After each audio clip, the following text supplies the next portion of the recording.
Welcome back, friends. Today we're talking about neuroscience with Raul Muresan, a researcher from Cluj. Welcome, Raul. Glad to be here. To begin with, a few words about Raul Muresan, who trained as a computer engineer and later specialized in systems neuroscience. He earned his PhD at the Technical University of Cluj-Napoca in collaboration with the Max Planck Institute for Brain Research in Frankfurt. After a postdoctoral position at Max Planck, he returned to Romania, where he founded several private research institutes, including the Transylvanian Institute of Neuroscience, which he still leads today. I would say, Raul, let's start with a brief discussion about neurons. What techniques are used to record and analyze neuronal activity? Let's say in general terms. Well, at the moment, there are two main classes of recording techniques. Basically, what you want to do as a researcher is to see how these neurons talk to each other.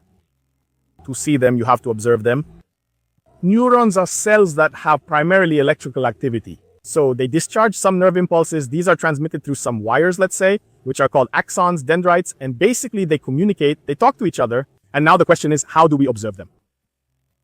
The original technique developed initially to observe them is called electrophysiology. That is, here you have two main techniques. One technique is called electroencephalogram.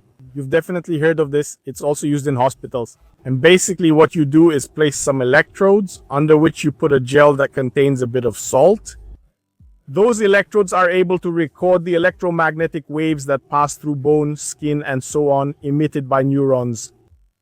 This technique lets you observe neuronal activity, like viewing Earth from a satellite. You don't notice every blade of grass, but you see the big picture. You see the main directions, mountains, waters, and more. Then, if you want to look in detail, you somehow have to get that recording thread from your brain there. You can only do this in humans for therapeutic purposes, let's say, in cases of epilepsy, where it's really serious. There, it's justified to insert a wire that delivers electricity directly into the brain's cortex. This tiny wire, only a few microns thick, touches neural tissue and works like a microphone. Imagine we're in a conference room with a microphone placed in the center. Well, that microphone will pick up several people talking around it. That's called intracortical recording, usually extracellular, since the electrode isn't inside a neuron but between them. And here there are all sorts of complex problems you have to solve. How do you know which neuron is talking when? It's exactly the same problem you have if you put a microphone in the middle of a group of people all talking at once at a conference. So that's the second major technique, and basically these were the main recording techniques for most of the 20th century. Later on, people developed techniques that allow you to observe neuron activity using microscopy. So basically, you put the brain under a microscope. Or, well, you use a small lens to see the surface of the brain. And you can genetically modify the cells by injecting them with a virus so that appears inside the cell. That's what it's called. A fluorophore is a material, a protein that is sensitive to, let's say, the amount of calcium that enters the cell. And the more active the cell is, the higher the concentration of fluorophore. This allows you to see the neurons under the microscope, to see the cellular shape, and when they become active, you can actually see them light up. They're like stars in the sky, and this is called optical imaging, or optical imaging in English. I'm not sure how it's translated, but it's a new revolutionary method, unlike the electrophysiology technique, where you're blind, so you've inserted an electrode somewhere between the neurons, but you don't know where you are.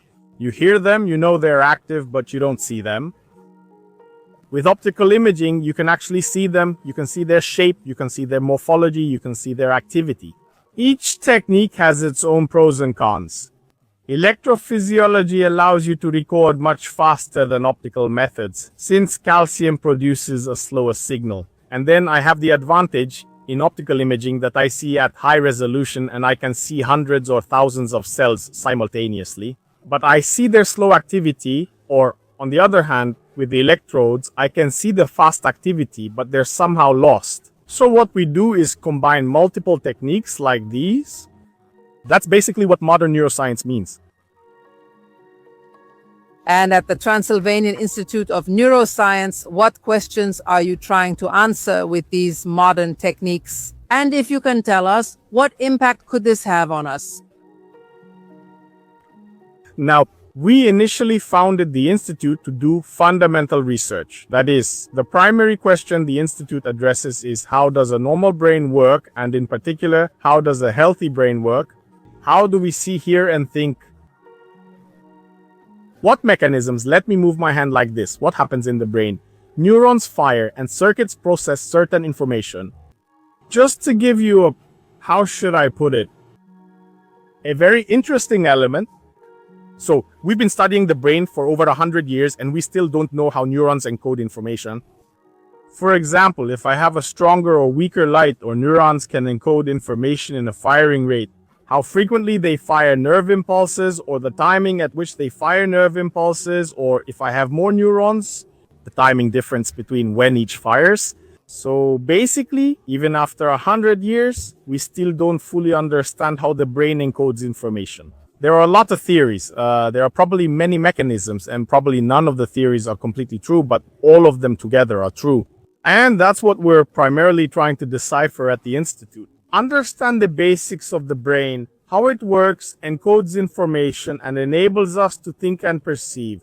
Later, because that's how the funding came, and because our research led us in that direction, we also started studying pathologies. For example, to work on Alzheimer's disease or schizophrenia as well. So, what's very interesting is that when you start to understand fundamental mechanisms in the healthy brain, that allows you to address problems in the brain that has issues. Because you understand the mechanism, you know where to look. So, rather than just doing correlative studies by administering substances and observing effects without understanding the mechanism, if you understand the mechanism, it's much easier to discover and implement treatments. And the third main direction we're working on, mainly out of necessity, but also curiosity. I come from computer science. That's how I began studying neuroscience, moving away from artificial intelligence, which around 2002 was still underdeveloped. In neuroscience, I understood things much better. As proof, later on, almost everything we have today in artificial intelligence is based on neural technologies, which in 2002 were... I discussed neural networks in college and during my PhD, but everyone thought I was weird. Now, everyone works only with them after 20-something years. And basically, we started to develop a lot this area of biologically inspired artificial intelligence, meaning, on one hand, we're interested in using artificial intelligence methods like ChatGPT or deep learning methods to analyze the data, because we get tens and hundreds of gigabytes of data per day. A person can't look at such a large volume of data. That's when we use machine learning and artificial intelligence techniques, inspired by neuroscience from the 1960s to 1980s. To investigate the data. On the other hand, we're also interested in developing completely new philosophies and techniques for artificial intelligence. Studying the brain makes us realize, okay, many things used today in artificial intelligence are based on what we believed about the brain back in the 70s. We don't believe that anymore today. For example, today we know that the brain is a fractal. We can think of computation methods or artificial intelligence based on fractal computing. These aren't implemented in any system today and remain completely uninvestigated. By studying the brain, we aim to move in this direction, which aligns with the Institute's focus. So basically, we use artificial intelligence and backcount, and we try to develop it as a fundamental science. There's a big paradox in what you're saying. So, researchers today don't know where my simple thought of getting on the tram is. How is it encoded? Even so, they do wonderful things in the sense that they help patients who have problems. And two, from the understanding that you have brought about the brain, today we have artificial intelligence through neural networks, which is a paradox. Now I'm sitting here thinking, we're talking about brain-computer interface, right? About the brain-computer interface. Again, you don't know exactly where and how the thought is coded, let's say, to press a button or when I'm thinking about someone.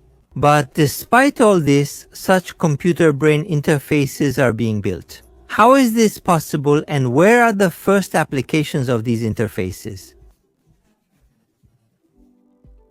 Yes, that's a very good question, and I always give the following example. When I was around 2005 to 2006 at Max Planck in Frankfurt, I met one of the pioneers of brain-machine interfaces, Eberhard Fetz. He was working then in the 70s. He was working with monkeys that had a brain implant, a microelectrode. The monkey had to learn to control a robotic arm that could bring it a banana, for example.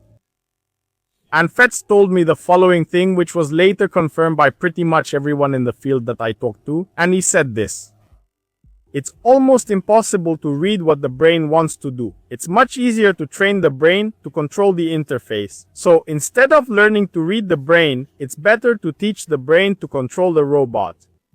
And basically, that's the key to success. All the brain-machine interfaces we have today don't read our thoughts. They're interfaces that the brain learns to control.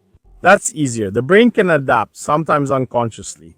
For example, we have developed a brain-machine interface in recent years that's based on some high frequencies in the brain, fast oscillations. They're called gamma. Then the problem with these oscillations is that, just like in music, if your neighbor is listening to music next door, you hear the bass but not the treble, because the wall filters out the high frequencies.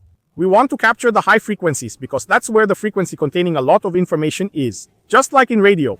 In radio, you have amplitude modulation. So amplitude modulation, the old style of radio. But if you want to go stereo, you need frequency modulation, and those are higher frequencies. But high frequencies don't pass through bone. They have a very hard time passing through bone.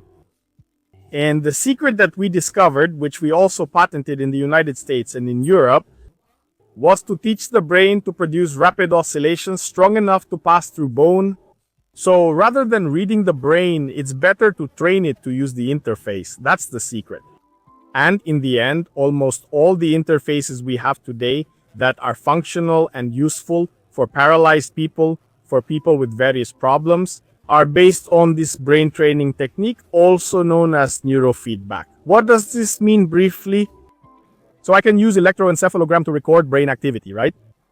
From that activity, I can extract some features, for example, how high a certain frequency is, how strong it is, right?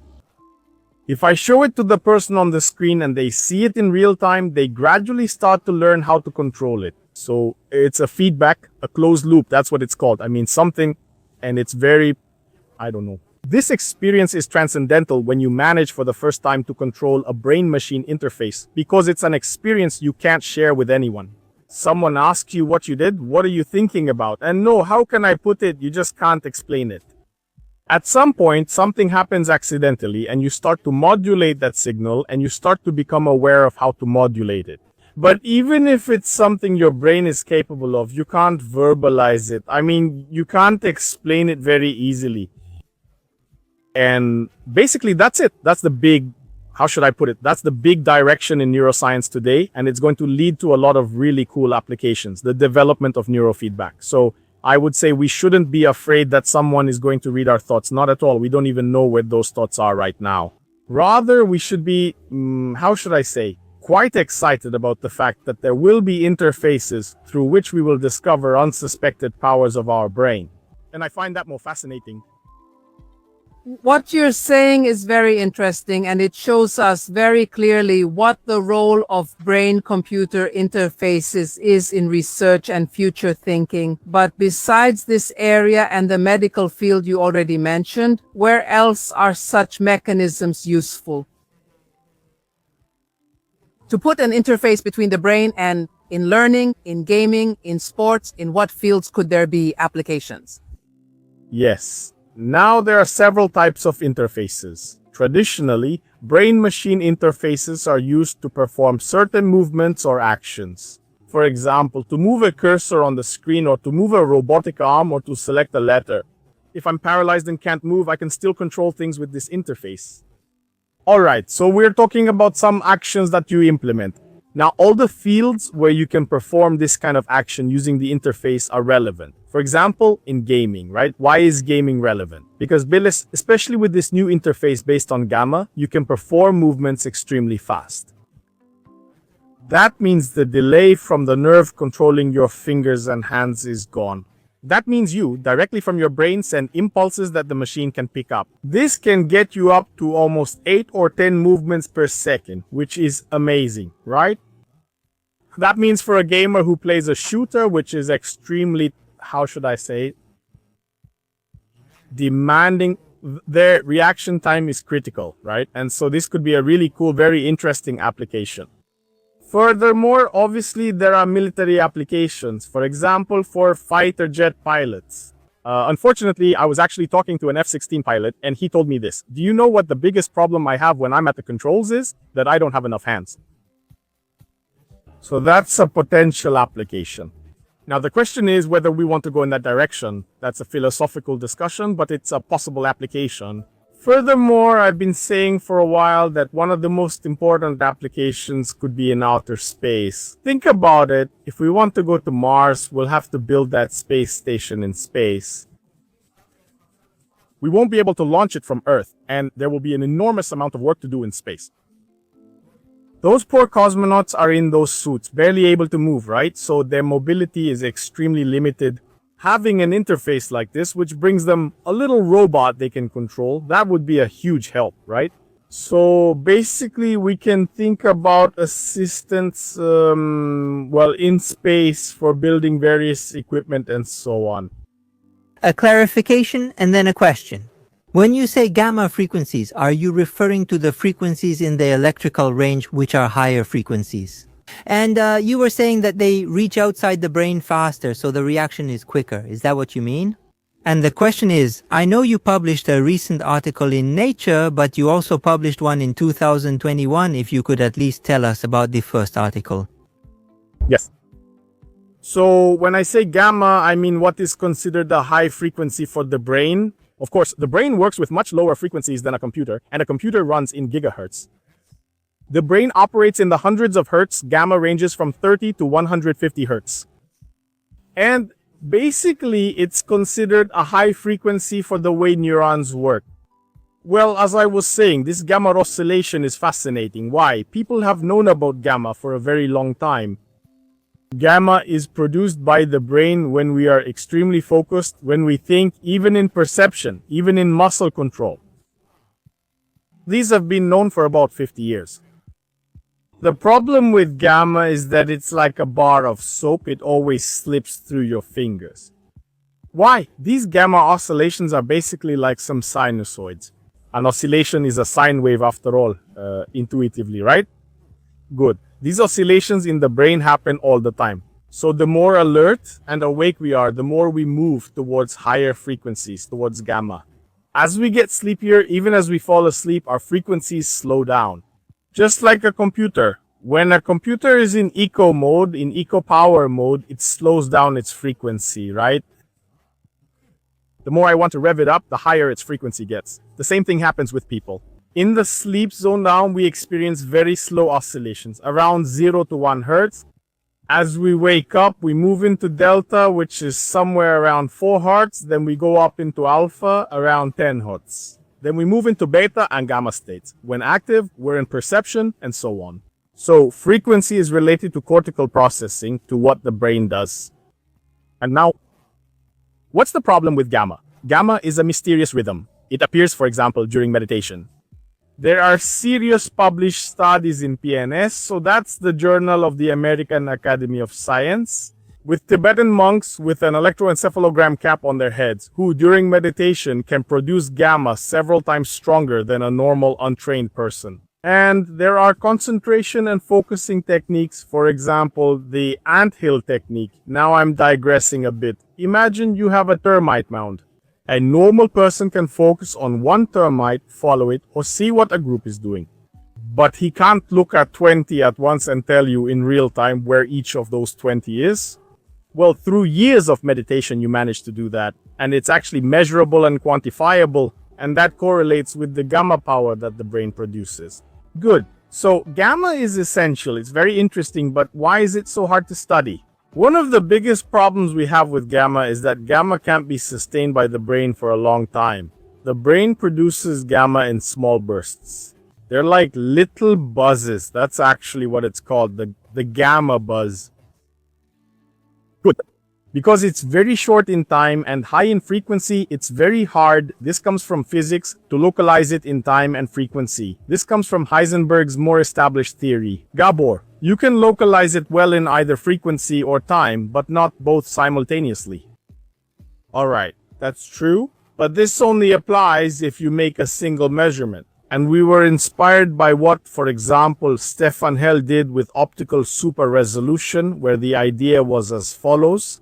Yes, if I measure once and zoom in with one microscope, at some point I will hit a limit beyond which I won't be able to see anymore. It will appear blurry. What if I don't measure just once but measure several times from different angles? And then take these measurements and combine them into something that's much clearer than any of the individual measurements. That was our idea too, which led to the creation of Superlets. So basically, the idea of combining multiple measurements, you combine them geometrically, and you get a representation that suddenly becomes much clearer than each individual measurement you made. Well, and with this technique, for the first time we managed to highlight in the electroencephalogram a huge number of events in this range which no traditional technique can detect. What does it mean to measure them geometrically, to measure them in multiple locations or one after another, and then to recombine them? No, in this case, you combine them geometrically, so you measure them individually, and then you calculate the geometric mean. Here there's a whole theory from information theory. If I have, let's say I have 10 pictures, right? To make it as intuitive as possible to understand, and all of them. In a picture, you measure gamma across the whole brain, or in one area you have one gamma, and in another area a different gamma, and here another gamma. In this case, I have a signal from one area on one element, just a single area within a time interval. Yes. So I take a picture with, to keep it simple, I take a picture with my phone. This picture is blurry, okay? Then I take another picture from a slightly different angle, also with my phone, and this one is blurry too. I take 10 pictures. Well, I can combine these 10 pictures in a certain way. This is called a geometric combination. It's also called minimum mim cross entropy. The question is this: which is the picture that I can calculate, which is the closest to all 10 from an informational point of view at the same time? And that's the geometric mean of the pictures. I used a technique similar to Reggie Stack when I made a video about the planet Jupiter. And each frame was quite blurry. And the Reggie Stack combined all the frames for me and gave me the great red spot. Because it really found, as you said, the geometric mean that is relevant in all the images. Yes. What's interesting is that I initially discovered this intuitively. I mean, there was something done a long time ago, not exactly on what we were working on.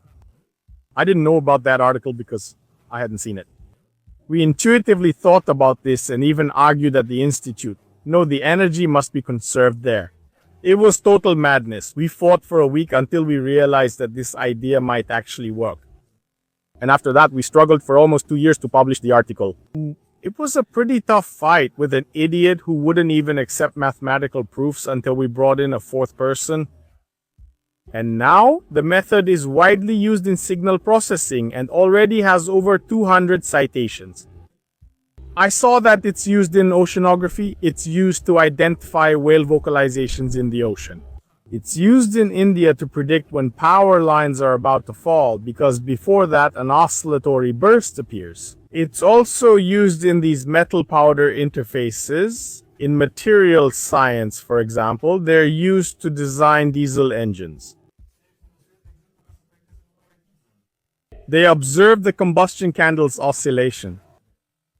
Basically, it's a simple, intuitive technique that was made to find those tiny oscillations, those small particles that are emitted by the brain, let's say gamma. Now it's used in all fields of science, or in many fields. And that's the greatest satisfaction for a researcher. You created something genuinely helpful, not just niche. Thinking about the heart's pulsating signal, can you use it there since it's linear?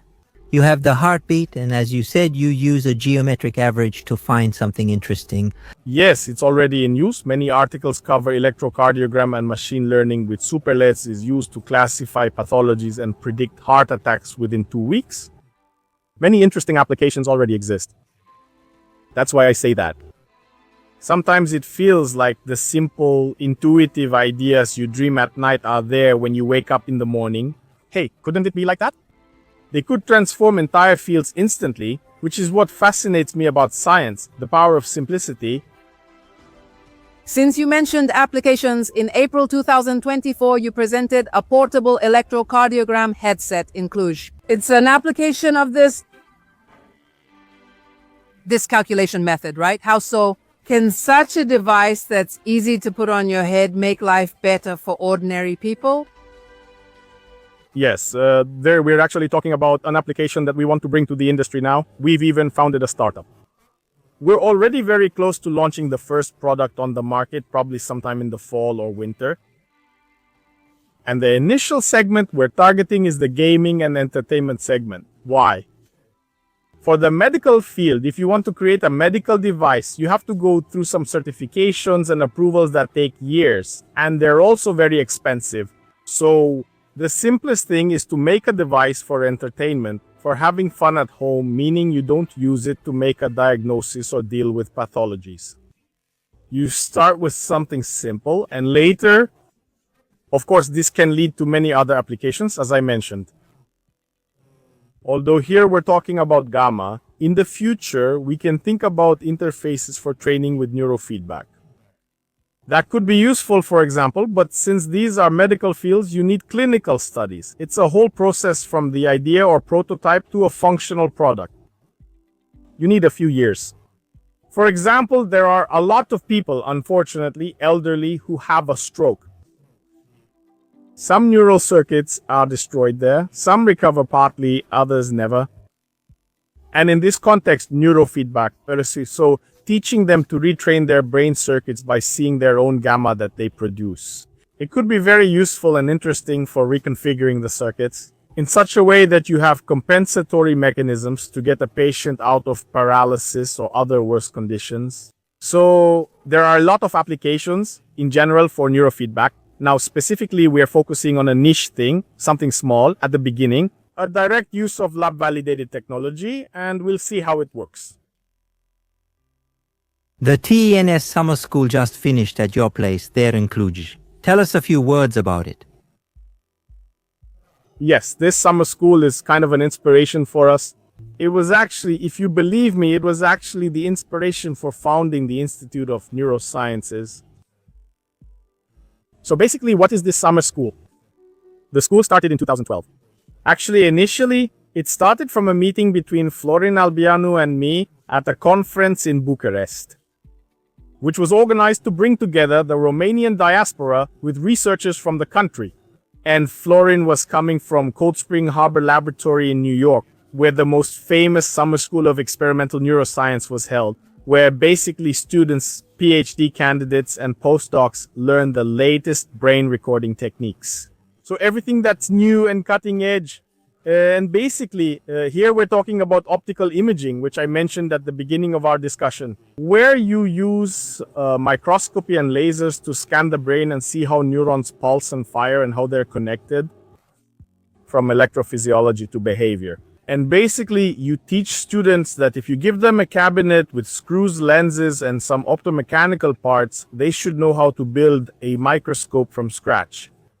So, when they finish summer school, they are able to build it themselves. The laboratories, including extremely complex equipment. And basically, I started the discussion with Florin in 2010. He told me he had this idea to do this in Romania. I told him, no way, that's never going to happen. You can't do something like that in Romania. To bring lasers from I don't know how many places, equipment from dozens of companies, to have hundreds of parts, optomechanical, electronic, and related aspects make it a major logistical effort. He gradually convinced me, and at first, we planned the first edition for 2011. After a year of work with the whole team, we realized that we couldn't do it after just 1 year. We needed another year. And basically, the first edition happened in 2012, and the school takes place at Lake Ștuși, near Cluj. And that's intentional. So there we are in a guest house, where there is no equipment at all. All the summer schools I know, or most of them, take place in research institutes. So if something doesn't work in the lab where the students are testing, they go to the neighboring lab, because there's a working microscope there and they test on that one. Here we have the lake, there's nowhere else to go. So either you solve the problem or you get stuck. And this teaches the students that they can build some fantastic machines in the middle of Transylvania, by a lake, in a tourist guest house. If they have enough motivation and if they learn, things get solved and they shouldn't be afraid anymore. I'll give you an example. One year we were studying what are called cerebral slices. They are pieces of tissue with neurons that you put in a dish, in which you have a solution containing all kinds of substances. So those neurons remain alive in that tissue and culture. And a gas is used that is basically 95% oxygen and 5% carbon dioxide. It's called carbogen.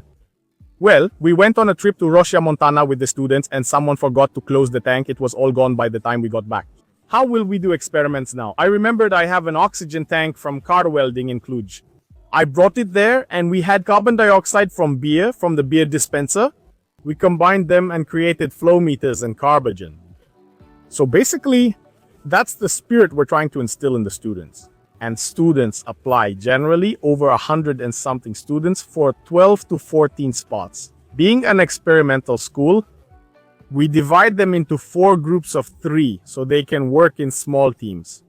They have to tinker, to solder wires and so on. And basically over 100 students usually apply from more than 40 countries. And somewhere the success rate is 1 in 10, 1 in 7.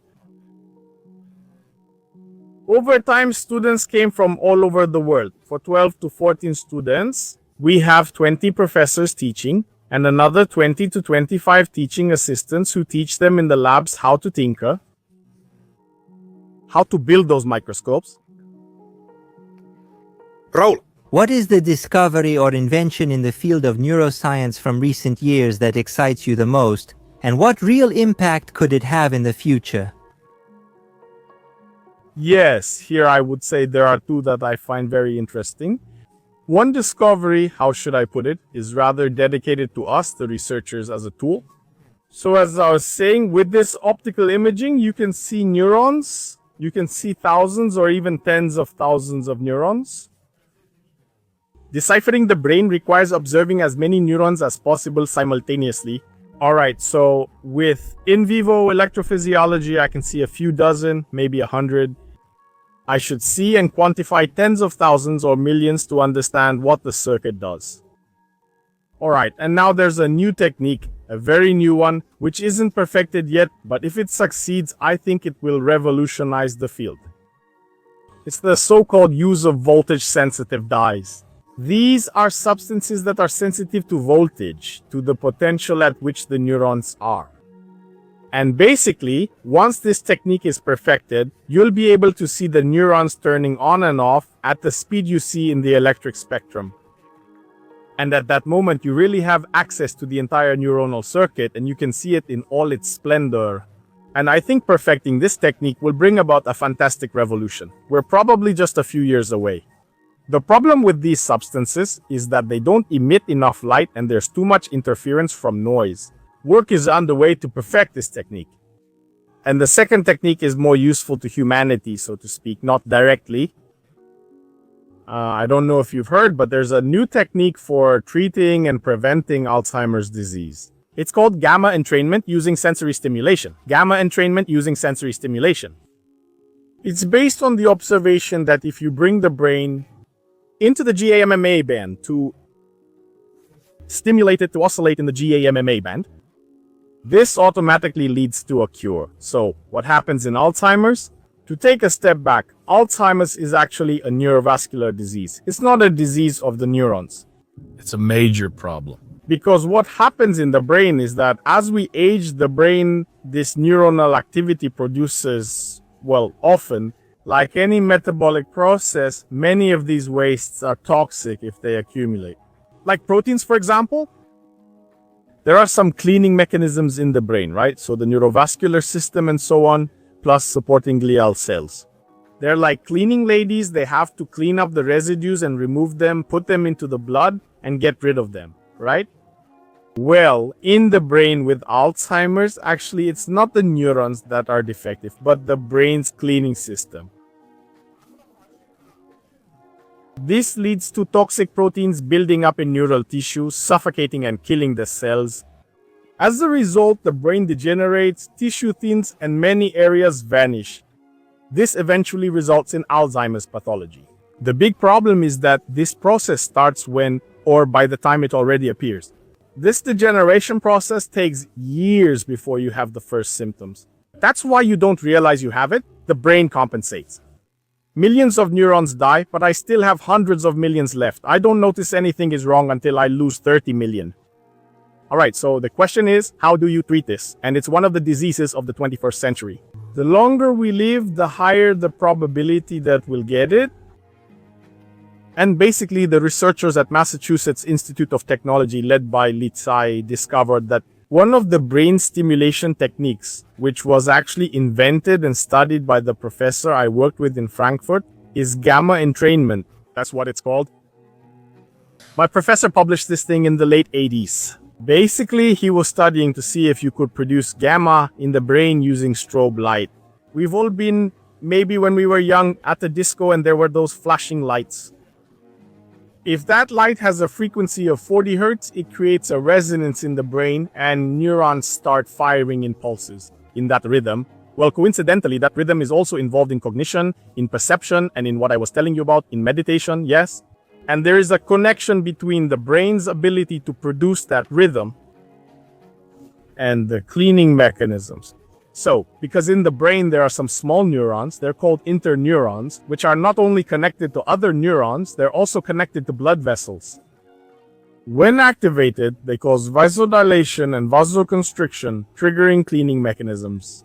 So the funny thing is that now we're starting to understand why or where the phrase use it or lose it in the brain comes from. Why do people who have more intense intellectual activity, like university professors or scientists, have a lower probability of developing something like this? Because they produce more gamma, and gamma contributes to cleaning the brain. Last year, we published a review article in eLife on this topic, proposing a new hypothesis. It's called gamma, which says that, okay, Alzheimer's is caused by this deficiency, but could it actually result from the brain's inability to generate enough gamma oscillations? And that, in fact, that's where the problem comes from. So what did the people at Massachusetts Institute of Technology show? They took several, initially you do this on mice. Now, it's being validated in the largest clinical study in the United States. Well, this stimulation technique, what did they observe? That if I have two groups of mice, and you can genetically modify them so that they develop Alzheimer's or, well, a disease similar to Alzheimer's, to half of them, or well, 50%, they administered this kind of light flicker for 1 hour a day for a week. After they looked into their brains, those who received the light and received, well, their brains entered gamma. The tissues were cleaned. Almost unbelievable compared to those who didn't receive this treatment. And now we're trying to transfer. There's even a startup in the United States called Cognito Therapeutics that's now trying to study hundreds or thousands of people to do a large clinical study and show that, in fact, you can use this therapy not just to treat, because by the time you have symptoms, your brain is already like Swiss cheese. The point is to avoid reaching that stage.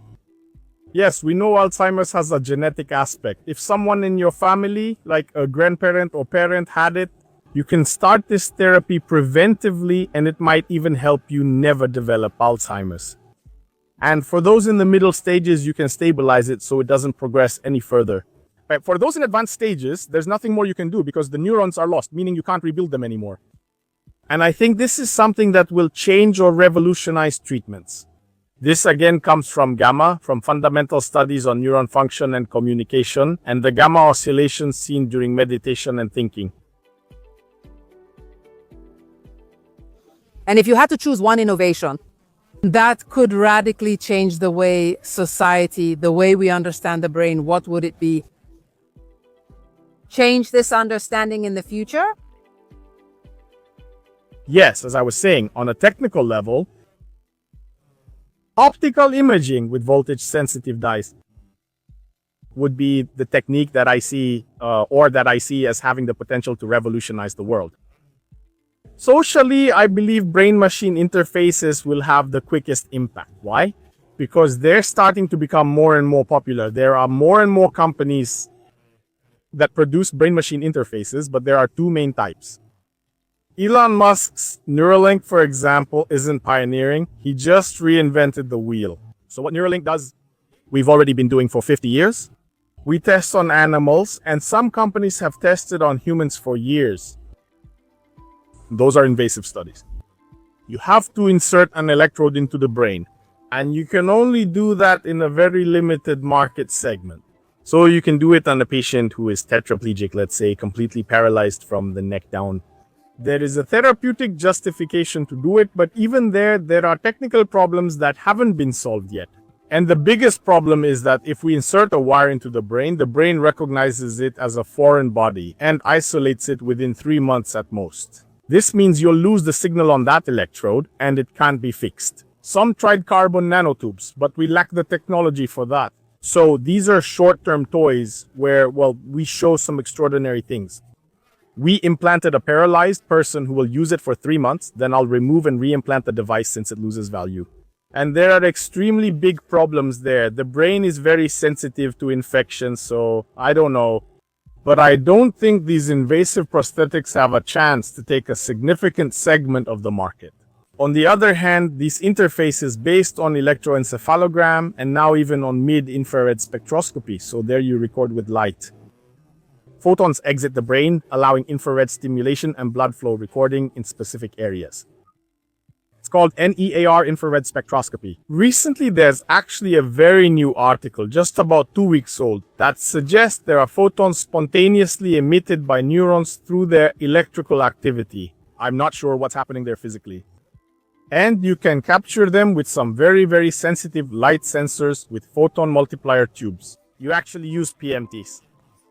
And they showed with electroencephalogram and with PMTs in parallel that you can optically capture the photons that escape from the brain. There will be all kinds of new techniques. And I believe that these non-invasive techniques, together with the development of brain-machine interfaces and neurofeedback, will become much more popular than other discoveries. This is where I see a lot of potential in the coming years. I'd like to ask one last clarifying question, and after that maybe you can think if there's something you wanted us to ask you but we haven't.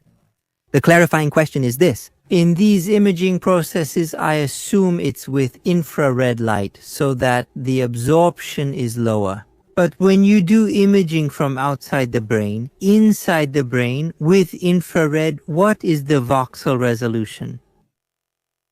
What size is it in millimeters? Yes, on the iris, a thin frontal band is usually placed here. And it's recorded from this area, and basically you catch. What you're actually recording is the degree of blood oxygenation. In a way, it's similar to what functional magnetic resonance imaging records, meaning BOLSIGN. Yes, blood oxygenation signal. You can also record this signal with infrared spectroscopy. And basically, compared to Alzheimer's, you have a much lower resolution. What you see are basically patches of cortex that are centimeters wide. It lacks good spatial resolution, but it's very cheap. A mid-infrared spectroscopy device like this only costs a few $1,000s. You can build it. Or if it's a scientific device, let's say hundreds or a few $1,000s, compared to a functional magnetic resonance imaging, which costs millions of dollars. That's because light scatters. Is there anything you wish we had asked? I don't know. Maybe we could talk a bit about research in Romania, about... Absolutely. Ida says, even in private research, you're one of the few. I wanted to ask if there's something you're working on right now, something special that excites you and you'd like to tell us about. Yes, there are a lot of things right now. I don't even know where to start because it would probably take another 2 hours. But look, let me tell you about a very interesting project that we're implementing right now. Well, just so you can see how things happen in science, sometimes by chance. There is a dogma in neuroscience, a dogma that's been around for over 100 years since we've been studying the brain. So normally these neurons fire nerve impulses. These impulses look like a spike. They're called spikes in English, right? And depending on the shape of the neuron, this waveform can differ. So neurons that are larger emit waveforms that are wider. Neurons that are smaller and more active, faster, emit narrower waveforms. So it's known that the waveform is kind of like, but if I were to compare it with Having a microphone at a crowded conference, I can identify people by their voice because different people have quite different voices. It's extremely unlikely that two people next to each other would have identical voices. These neurons work the same way, firing neural impulses. Good. Now, what is known, or the dogma in neuroscience, is that this waveform doesn't matter at all in encoding information. That neuron will fire pretty much the same way, regardless of whether I present the color red or blue. Whether it's very or slightly active, only the number or timing of impulses matters, not their shape. This results in binary coding. Either I fire or I don't.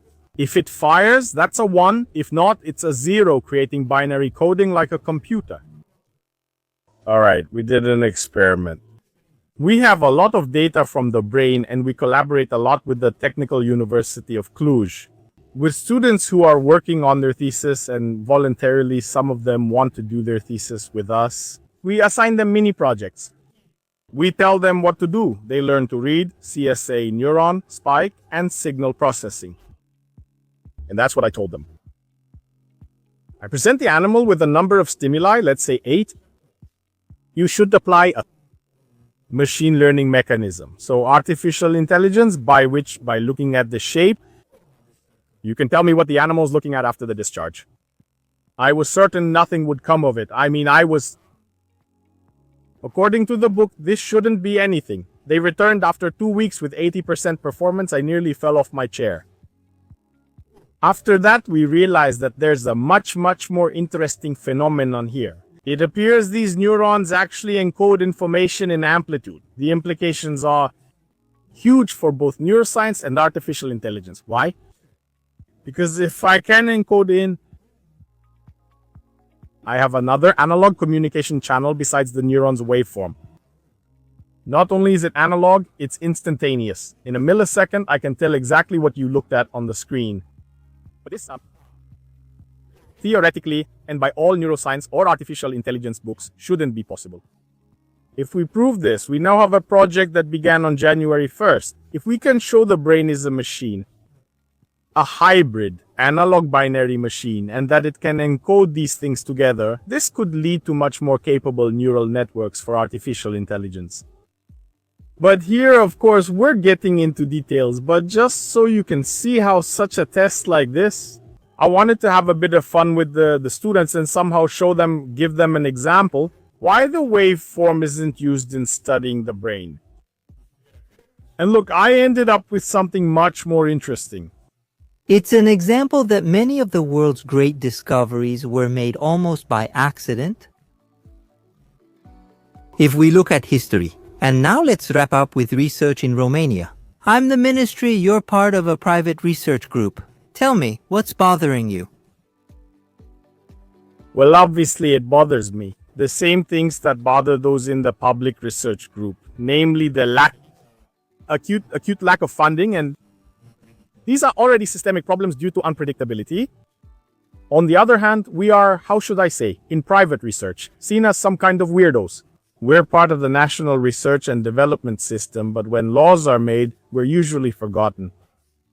For example, unfortunately, in the last 2 years, 2023, 2024, some laws have come out that simply forget that private research organizations also exist. They come with excessive bureaucracy. The state can impose regulations on NCDs because they are publicly managed and funded institutions. But you can come, for example, as the state and organize a private institute in its internal organization because you don't fund it. It's not yours. It belongs to the private sector, which we're actually going through right now. We've also signed up for an institutional evaluation process now with this evaluation of institutes in Romania, precisely because someone slipped an article into a law that said if you don't request to be evaluated, you no longer have the right to apply for research grants. Even though it makes no sense to put that in a law, in an annex, without even mentioning PNCDI in the header of the law. Recently, various sneaky additions to the law have made our research increasingly difficult. What does this private model actually involve? It involves minimal bureaucracy. It means there are no hierarchies. Tons of paperwork being shuffled between departments means you need to have a very lean administration so you can make a purchase. If tomorrow you need, I don't know, a reagent, you should be able to order it now and have it at your door tomorrow. If you need a piece of equipment, and this allows you to do in private research, good. Plus, we've been at TENS since 2018.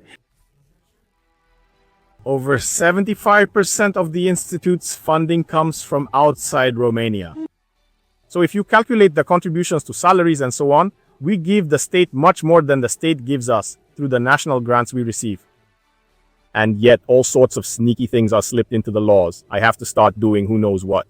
There are so many overlapping councils, plus an ethics committee you already have. I'm just giving an example.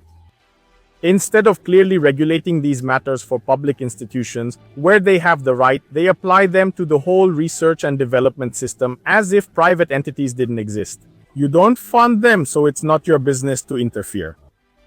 And you force them to do a lot of things, to scale up, to inflate their administrative apparatus. And basically they lose their competitive advantage. Instead of lean, bureaucracy-free institutions, the state imposes bureaucracy on them too. It's as if the state were to impose on a company how many directors it should have, or require the company to organize a competition for administrators at least once a year. So it's not the state's business, because the state doesn't finance it. Alright, so we're talking about, that's what bothers me the most, and what bothers me even more is the lack of predictability. The fact that every now and then you discover one of these legislative shocks, slipped in by some people who really don't understand the system. So the shock isn't just ours, it's also for those in the public system. Just to be clear, I believe reform is needed. Much more focused on debureaucratization and on simplification. Because here, you don't have to chase after researchers with the gun because they're stealing public funds. In the end, you have to monitor performance, give them as much freedom as possible, and regulate minimally. These are the problems I see. A very good piece of advice for the ministers of research, education, and so on. Ada, is there anything else? I think I've asked the basic questions. If you were to say in one sentence, who would you like to see coming up next to end up working at the Institute? What exactly would you want from young people? What qualities, what skills would you like them to develop? What qualities do you look for in an ideal young person for your lab? I think that was the question. Yes, well, do you know what's really interesting in my lab? None of the people I work with were selected through an interview. I mean, our philosophy is people always want to come, and recently dozens of students come each year. So we are overwhelmed by the number of requests to do internships, to write a thesis, to join an internship for a PhD. What we generally do is maintain an open door policy. Let them come into the lab, see what neuroscience means. Let us observe them. They observe us. We observe them. And I think the most important and the most essential quality is passion and perseverance. I have the perseverance and curiosity to research the brain and truly want to do this. I don't just want to check off a diploma or a master's degree or get a PhD. And everything, all the other things come from that. So the people who stayed at the Institute over time and settled in were the ones who were exactly this kind of people. Who wanted to study the brain out of passion, out of curiosity, who want to find out how it works. And it's true that in recent years, I've seen fewer and fewer people interested in this. More and more students are interested in quick gains, very focused on the material side, less on this idealistic side of studying, understanding, and discovering. I notice corrections and fluctuations in the system, but in the past 2 years, things seem to be getting back on track. So that's what I expect from the next generation. To want to do neuroscience because they can't do otherwise, because they want to see and understand the brain, because when you hear the neurons firing, you get goosebumps on your arm. That's what I want from the next generation.